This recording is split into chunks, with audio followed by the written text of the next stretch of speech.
Welcome back into the GSMC Sports Podcast, as we're now going to be switching gears to some MLB conversations. Today I want to just come out with some first impressions of some of the biggest MLB trade deadline acquisitions, as we are, just about a week or so into this, a little bit less than that. The trade deadline was last Tuesday, so there is still obviously a lot to be seen ahead. Hard to make any definitive, they were right or wrong in these instances just based off of what we've seen in a very small sample size. But I do want to at least give some thoughts here. The first of which is Jack Flaherty, who was largely considered to be the most impactful trade deadline move. The Dodgers traded for the pitcher from Detroit, and he was able to make his Dodgers debut over the weekend. Facing the Oakland Athletics, pitched 6 innings, allowed 5 hits, 1 walk, struck out 7, and had 0 earned runs.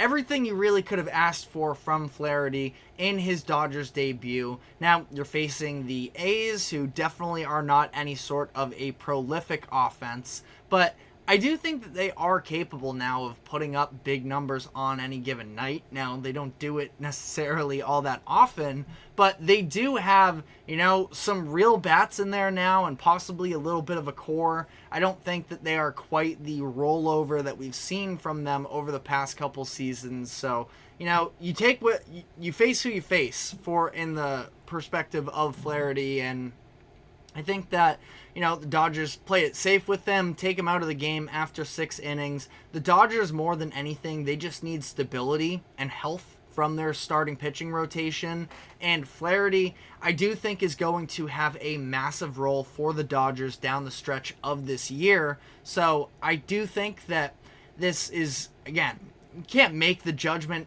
just off of what we've seen yet. I thought this trade was a massive win for them when they made it at the deadline, and nothing has shown me, at least yet, that that would not be the case. But additionally, the New York Yankees, of course, made one of the splashiest moves, going out and acquiring Jazz Chisholm Jr. from the Miami Marlins. And Jazz has cooled off a little bit from the 4 home runs he hit in the first 3 games. I mean, that was a pace that he was never going to be able to stay on top of, but Jazz has still been a very solid contributing player to the Yankees through his first 7 games. He has hits in 6 of the 7 games. He has scored a run in 5 of 7, something that I at least want to note. I'm curious, and if Aaron Boone has said anything and it just went over my head, let me know in the comments section. But I do wonder whether or not they try to lean more so into him becoming a leadoff bat for them. That's something they were talking about for a while, at least, was the idea that at the deadline that was a position of need for them and that they were going to address it. But up to this point, Jazz has been hitting, at least as of recently, hitting 5th for them. Now, Gleyber Torres is sort of bouncing back a little bit in that leadoff spot, so maybe they're just going to roll with that as long as it's feasible for them.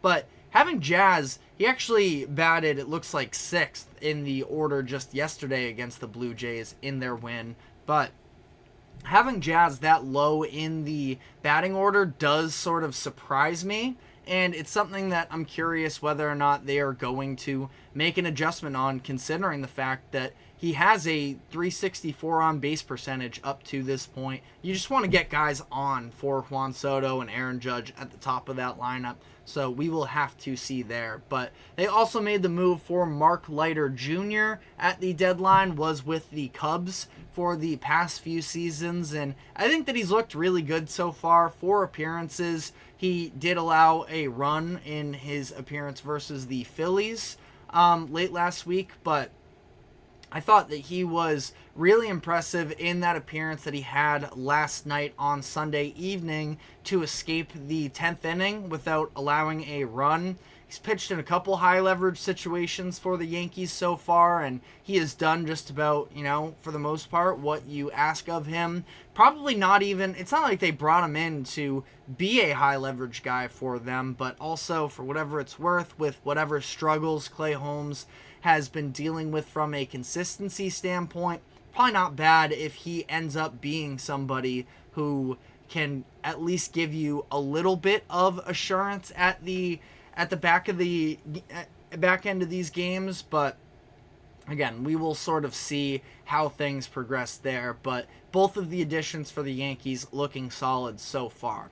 I did just mention a closer situation, which brings me to the Arizona Diamondbacks, who this is about their addition of AJ Puk at the deadline, but is also a little bit of a follow-up of what we talked about late last week, where we saw the continued struggles from closer Paul Sewald during the month of July, blowing 4 saves. His very last appearance of the month ended up loading the bases against the Nationals and ended up having to be pulled out of that. And since then, the Diamondbacks manager has announced that Sewald is no longer going to be the closer for them. He's still gotten some appearances since then over the weekend, but in lower leverage situations as he just tries to work out whatever is going on with himself right now. And AJ Puk, I bring all of this up because he did have a pretty important outing where he closed the door for the Diamondbacks on Sunday as well, where this is a situation where they just don't really know what their plan is right now at closer. They tried to roll into the 9th inning yesterday with Ryan Thompson, and he ended up allowing runners on the corners with just 1 out. So Puk ended up coming in and closing the door, doing so against the heart of Pittsburgh's lineup, facing O'Neal Cruz and Brian De La Cruz. So Puk definitely, a positive outing for him there. It was the second save of the season.